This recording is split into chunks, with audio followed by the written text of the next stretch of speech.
Could there be a connection between the failure of purity culture and the rise of inceldom?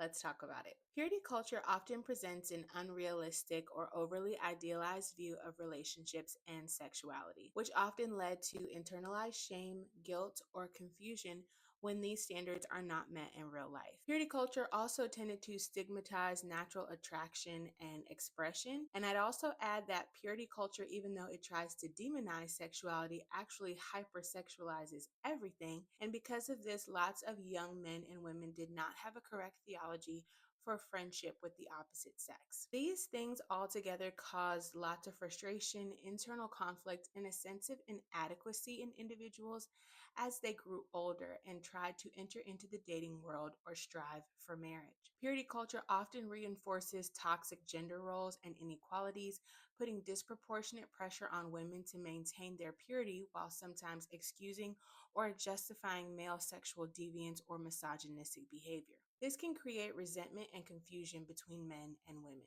Incel communities, mostly men who feel rejected, often blame women or society for their lack of romantic success. The pressure to fit into purity culture can fuel that bitterness because the ideology is that men are taught that their worth is linked to sexual conquest and women's worth is tied to purity. When society begins to shift away from these toxic and rigid norms, people raised in purity culture may feel in limbo.